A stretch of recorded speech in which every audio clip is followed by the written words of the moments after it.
Yeah, welcome back to the class again. So the tutorial. Now let's get into the title of the book.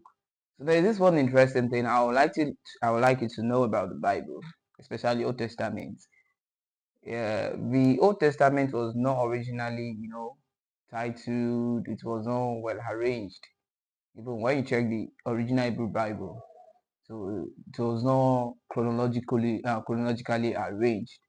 So until the time of literary appreciation and you know with the coupled up with the continued effort of the Masoretes to redact the book by removing literary errors, carrying out the works of arrangements, rearrangement, and so on. So to simply put is that the book of the Old Testament, especially the Pentateuch and the other books of the Old Testament, they were not actually arranged chronologically. So they were not titled, they were not arranged. So they were just written and compiled together without any distinction. Without any distinction. For instance, we have the likes of First Samuel, Second Samuel. It is a book in the original text, Hebrew text. First Samuel, Second Samuel, First King, Second King, Chronicle, First Chronicle, and Second Chronicle. So they were actually gathered together. They were compiled together.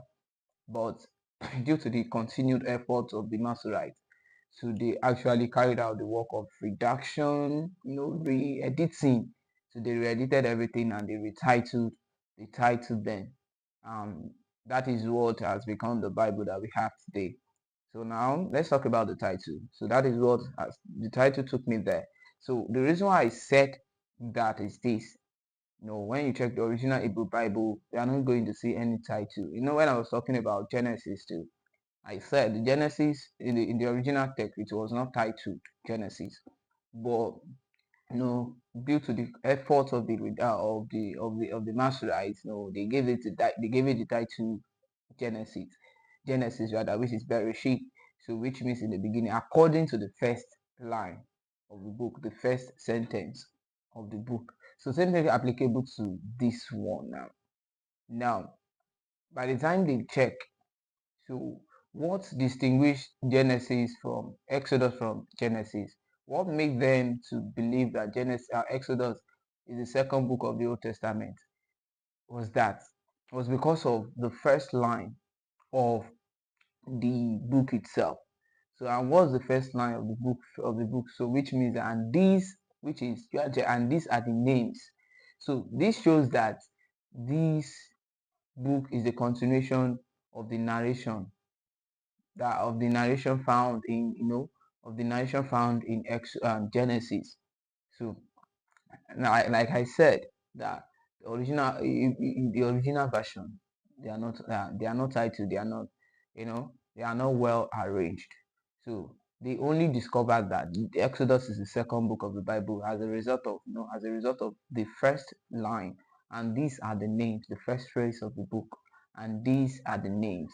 So they believe that this is a continuation of the historical narrative that was that was recorded in Genesis.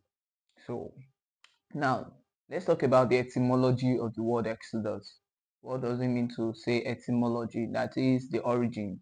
When you trace the origin of a word back to the first language which it was used. So now etymology of the word Exodus. The word Exodus itself took its roots from the Greek word, the ancient Greek Exodus, which is EKSODOS. So, and which means departure. That's the meaning of the word Exodus from its etymological, derivation. It means, and these are the name. Sorry, it means departure or exit. EXIT, exit. So this word is divided into two. So it has the prefix. The prefix is the EKS from its original form. So which means out. And does, what does now mean? It means way or path. It means way or path. So in the context of the biblical book. So the title Exodus refers to departure or exit of the Israelites. So it refers to the departure or the exit of the Israelites from their slavery in Egypt, so which was led by Moses under God's guidance. That's where the title is taken from.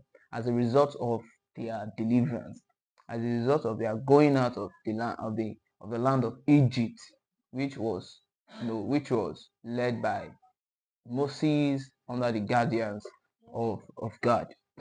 So that is the origin of the title Exodus.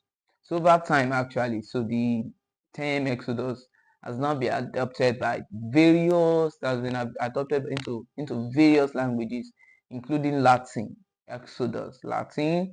So we also have English language and some other, or some other languages, and purposely to referred to the biblical book, so which is the second book of the Bible, and as well as more broadly to any departure or exit from a place of oppression or confinement. So they use that to actually, to explain or to describe or to give a proper, just to explain a kind of departure or deliverance someone might, you know, experience for any oppression or confinement. So we can also find this meaning.